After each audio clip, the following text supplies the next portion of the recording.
Clock.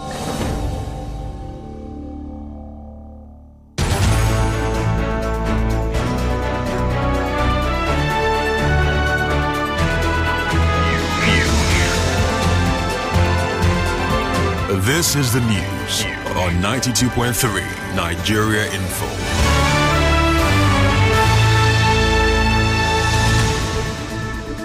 A peace is the path to the prosperity of a nation. Let peace reign. On the news this evening, stakeholders set agenda for new ministers in Ministry of Petroleum. Youth President Odiere Community Ahoda West raises alarm over rising cases of kidnapping. River State CP speaks on alleged murder of Alafura Peterside by police officer in a bar in Elekaya, Port Harcourt.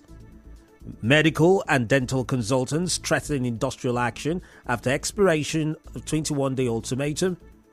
British police charge former Minister of Petroleum Diezani Alison Madueke with bribery offences. And on the foreign scene, 2 rescued from trapped Pakistan's cable car. I am Carl Orakwe with the news. Our stakeholders have continued to set agenda for the new ministers who took their oaths of office yesterday. In the petroleum sector, the immediate past Port Harcourt Zonal Chairman of Pengasid, Peter Onita, says the 2 new ministers of state for gas and oil must ensure that the Port Harcourt refineries come on stream. Mr. Onita, while speaking on the benefits and challenges of splitting the Ministry of Petroleum into oil and gas, told correspondent Suibio Ruari that the 2 ministers should also ensure that citizens begin to feel the positive impact of the sector. They should be able to put all machinery in place and make sure that this refinery works. If it does, it will go a long way in stabilizing the economy of the country. So my appeal is that these ministers should please do all they can to be able to allow the refineries begin to work in this country. There are other government policies that has to do with modular refineries. Licenses have been given to people in the past. It is difficult to lay hand on anyone that is working. The union leader also called on the 2 ministers to ensure the full implementation of the Petroleum Industry Act. He, however, expressed reservations about the president's decision to still occupy the position of Minister of Petroleum. What we have now are 2 ministers of state. It's not whether the president is supervising or not as it stands. What we need now is the willpower of those who are saddled with the responsibility in the oil and gas sector. It is not about the division of the ministry. You should be able to trigger them to be able to do what is expected. What we need is the willpower to be able to walk the talk. And the time to walk the talk is now. These 2 ministers to normalize activities in that sector. Also, the President's Rivers Entrepreneur and Investors Forum, Ibiferi Bob Manuel, says for efficient and effective management of the nation's refineries, the federal government must reduce its interest in the operation of the 4 refineries. The federal government needs to completely divest its interest from the refineries. The refineries should be spinned off. The federal government should only take 49 maximum % as equity contribution or stake in those businesses. Look at the LNG model. They should apply that same LNG model. If they're bold enough to do that, as we speak, in the next 3 months, those refineries will come up on stream. And if those refineries begin to work, most of our forex challenges would have evaporated. Mr. Bobby Manuel also spoke on the best way SMEs in the country can access the federal government palliative.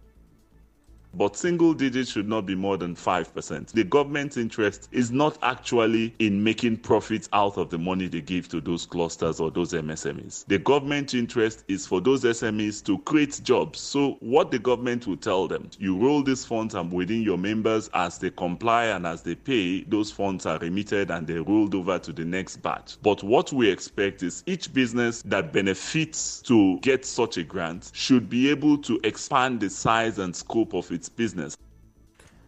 The president of a group known as Niger Delta Activist Forum, Success Jack, has urged the current Minister of Niger Delta to scale up the ministry's supervisory roles by ensuring that funds allocated to carry out development in the area are judiciously used. Mr. Jack made this known in an interview with correspondent Soibi Oruari.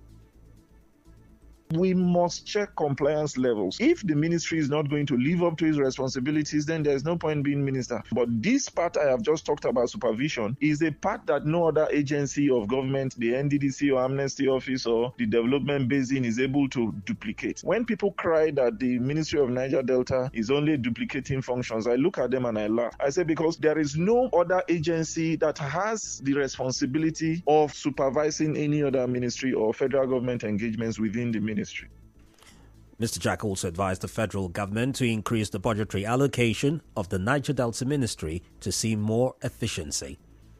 Similarly, owners of small and medium businesses in Port Harcourt have continued to speak about the impact of the country's harsh economic situation on their businesses. They say running a business has become tougher due to difficulties accessing loans and foreign currency from banks, epileptic power supply and high pump price of petrol, amongst others.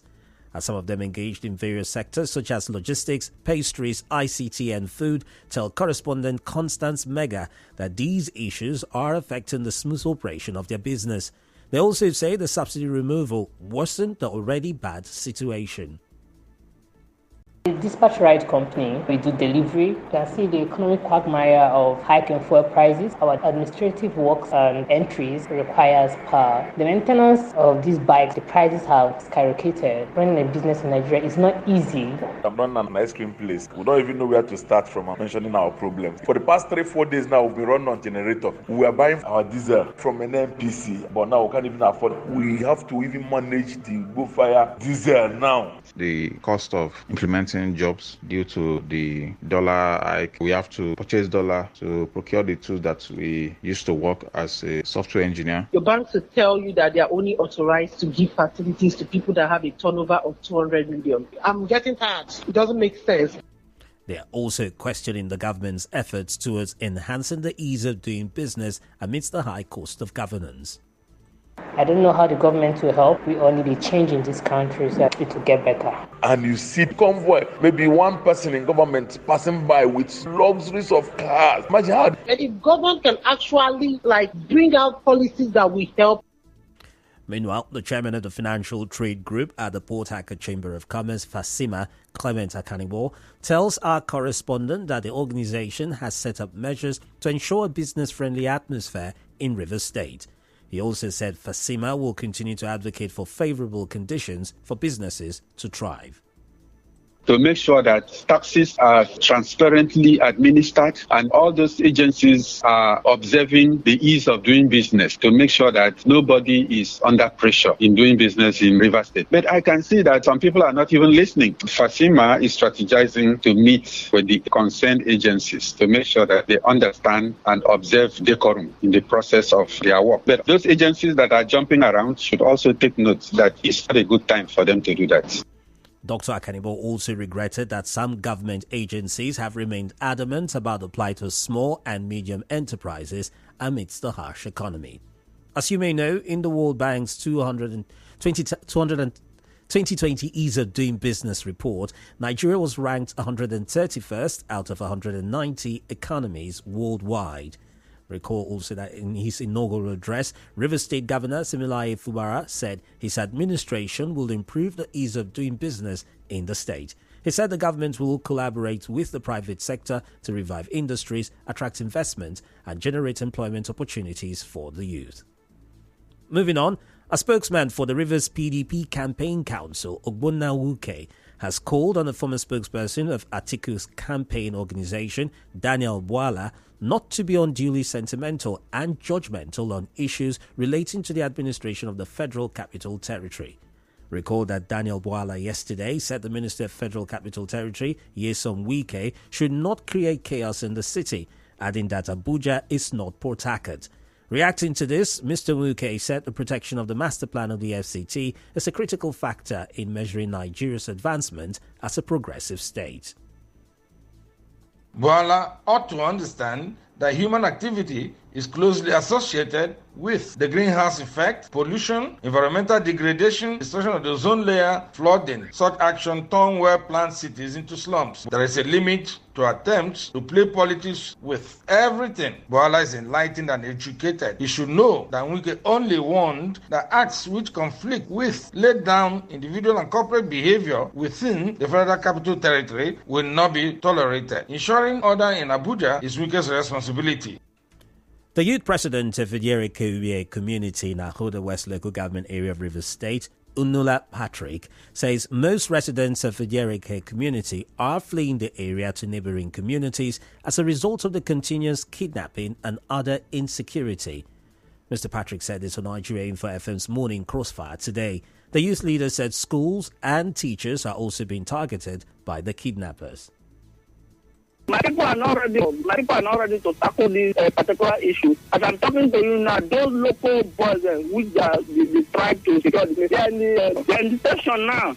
I don't know. Government is not even care about all these things. You cannot fight this boy with ordinary knife and stick. You can't do it. I think the local gun in almost those parks, they used to operate with those local guns. He appealed to the River State government, the police and other security agencies to intervene. In other news, the River State Commissioner of Police, CP Nwoye Emeka, says the mobile police officer who allegedly shot dead one Alafura Peterside is currently undergoing investigation for homicide at the State Criminal Investigation Department, SCID. CP Emeka said the officer has been in detention since the incident happened. He said the command under his watch would ensure that justice is done. What we are talking about is a case of homicide. And by our standard operational procedures, such crimes is best at the State CID. That case is in State CID. The suspect is in our cell. And we don't come to the media to do investigation because there's some information you don't let out while doing an investigation. But I can assure you, and I'm reassuring you again, if we do investigation and he is culpable by law, he will face the necessary disciplinary actions and he will also be charged to court. As you may know, late Alafura Peterside was shot to death by a policeman before his wife and his 3 children close to a popular bar along Stadium Road, Elekaya in Port Harcourt on the 4th of August. Recall that last week, members of the Joy Youth Council protested to the command headquarters at the State House of Assembly to seek justice for Alafura Peterside. The human rights advocate Clifford Solomon says the operations of the police in Rivers State are reactionary and not preventive. Solomon, who is also the coordinator of Defense for Human Rights and Democracy, said this while reacting to the statement credited to the Commissioner of Police, CP Nwoye Emeka, that operatives of the command rescued 8 kidnapped victims and neutralized 2 suspects in the last 1 week. Clifford, in an interview with correspondent Emeka Otuka, said the police should adopt an intelligence policing approach in crime fighting.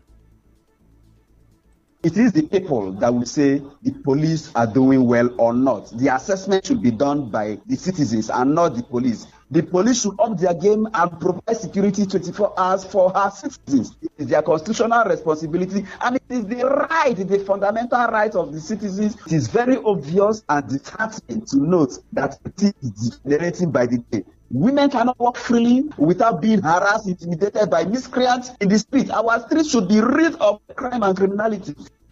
I also called on the Commissioner of Police to stop the increasing rate of police extortion in Rivers State.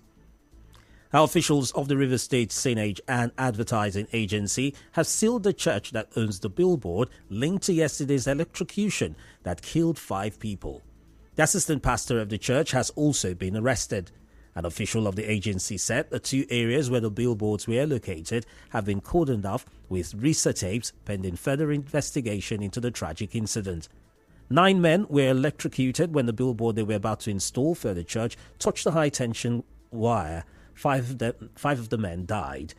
Earlier, the managing director of the River State Signage and Advertising Agency, Tony Okia, told our correspondent that the 9 people who were electrocuted were mounting the billboard without approval. Dr. Okia said the 9 men involved in the incident were acting illegally. We don't have any approval from the agency. We spend time warning people against illegal activities such as this one. We regret what has happened, but please, this will serve as a deterrent that people should learn how to do things the proper way. The agency regulates where billboard structures will be erected, the sizes, and whether it will cause visual blight, accident, and all such consequences. We go out every day to remove illegal structures because of where they are erected, because of the low standard. The Reserve boss warned those mounting billboards without the agency's authorization to stop. He said defaulters would be penalized. The management of Ignatius Ajuri University of Education says it is not true that it has begun another recruitment exercise. As you may know, some affected employees in the last recruitment exercise that was cancelled by Governor Simlaye Fubara had alleged that the university is conducting fresh recruitment. But the public relations officer of the institution, Dr. Ngozi Okiridu, tells our correspondent that the state government has not directed the university to carry out any employment exercise. Recall that the Rivers State government cancelled the last employment exercise conducted by the management of the institution for flouting its directives. The state government said a proper and credible recruitment exercise will be conducted in due course. The Medical and Dental Consultants Association of Nigeria has issued a 21-day ultimatum to the federal government to meet its demands or face industrial disharmony. The association made this known in a communique issued today at the end of its extraordinary National Executive Council meeting. The association expressed surprise at the non-implementation of the jointly agreed upward review of the consolidated medical salary structure and the introduction of accruement allowance with the Nigerian Medical Association. Still to come on the news this evening, British police charged former Minister of Petroleum Diezani Alison Madueke with bribery offences. Do stay tuned. Kavit Mto.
Welcome back.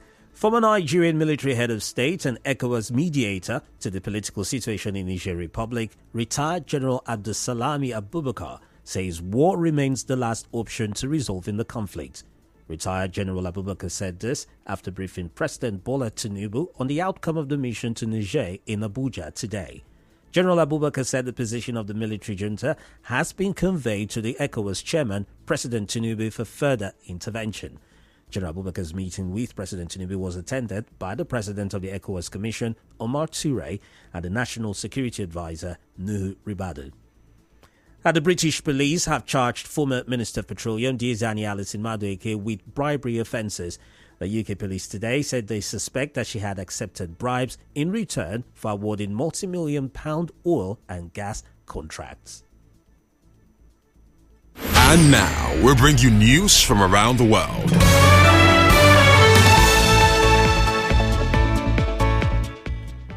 At least 2 children have been rescued from a group of 6 and 2 adults who have been trapped in a cable car dangling above a ravine in Pakistan.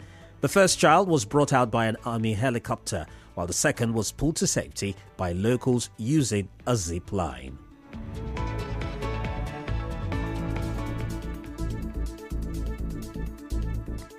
And that just about does it here on the news this evening. But before we go, here's a quick look at the major stories. Earlier on, we told you stakeholders are now setting the agenda for new ministers in the Ministry of Petroleum. Youth President of the Yerike Community Ahodo West has raised alarm over the rising cases of kidnapping in the area. The Rivers State Commissioner of Police has given update about the alleged murder of Alafura Peterside by a police officer in a bar in the Lekaya axis of Port Harcourt. We told you the Medical and Dental Consultants Association has threatened industrial action if the federal government fails to meet their demands in 21 days. The British police have charged former Minister of Petroleum, Diezani Alison Madueke, with bribery offences, and from the foreign scene you heard, 2 people have been rescued from the trapped Pakistan's cable car. The news is edited by Onyekachi Nwosu. Mostly cloudy weather is expected in Port Harcourt this evening. To reach the news team, send an SMS or WhatsApp message to 0808 721 7215. Do remember, peace is the path to the prosperity of the nation. Let peace reign. I am Carl Orakwe. Goodbye.